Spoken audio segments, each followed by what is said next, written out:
Antwerp. Known as the diamond capital of the world, this vibrant city is home to some of the most secure vaults in existence. Each year, millions of diamonds pass through Antwerp's Diamond District, a small yet highly guarded area housing over 80% of the world's rough diamonds. But in 2003, the secure image of Antwerp's Diamond Center was shattered when thieves walked away with an estimated $100 million in diamonds, gold, and other precious stones from the Diamond Center's underground vault.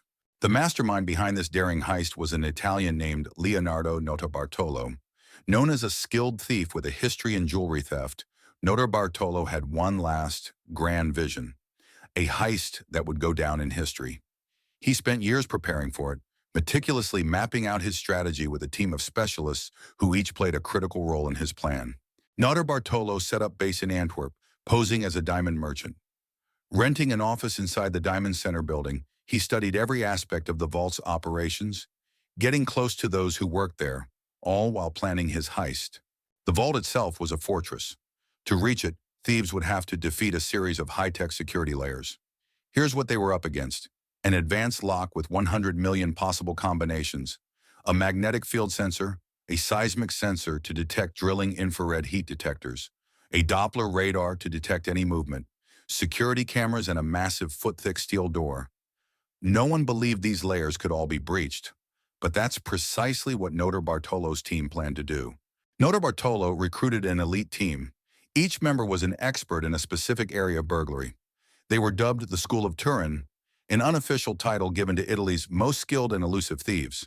These men were the Genius, an electronics expert who knew how to disarm security systems; the Monster, known for his strength and would be critical in handling the vault door; the King of Keys, a locksmith who could pick any lock or, if necessary, replicate a key; and of course, Notarbartolo, the mastermind and strategist.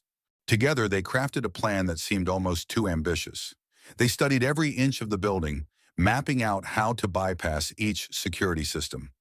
It was meticulous, detailed, and precise, a plan set to unfold in February 2003.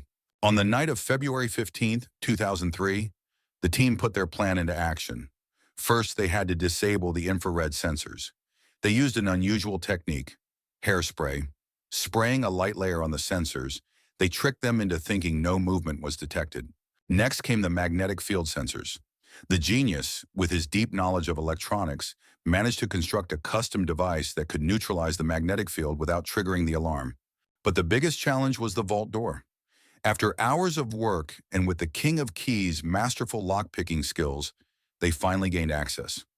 One by one, they emptied 109 out of the 189 safe deposit boxes, filling bags with diamonds, gold, and precious stones worth a staggering amount.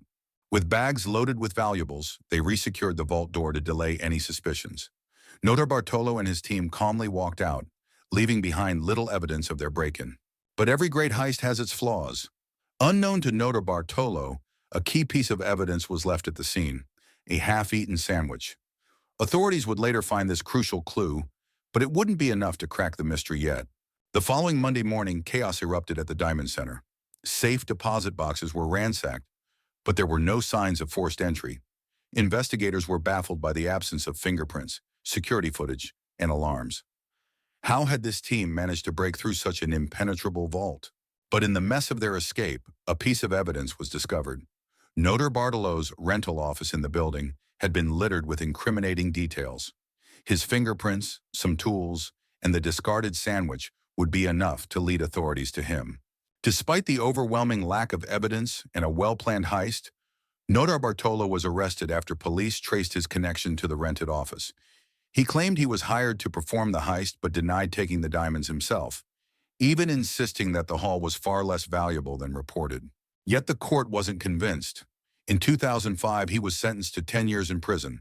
However, the diamonds were never recovered, leaving the world to wonder where this treasure ended up. The Antwerp Diamond heist remains shrouded in mystery. Was Notarbartolo telling the truth about being a mere hired hand? If so, who was the real mastermind? And where are those millions in diamonds now? For years, people have speculated that this heist was far more complex than authorities knew. Some believe it involved more insiders. Others think the diamonds were hidden or resold through the black market. So, as we conclude this story, we're left with an unsolved mystery. The Antwerp Diamond Heist wasn't just about wealth, it was about the audacity of a small team who dared to outwit the most secure vault in the world.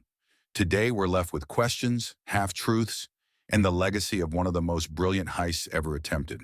And so, as Antwerp's Diamond District continues to sparkle, it serves as a reminder of the incredible heist of 2003, a tale of planning, risk, and a treasure that might never be found.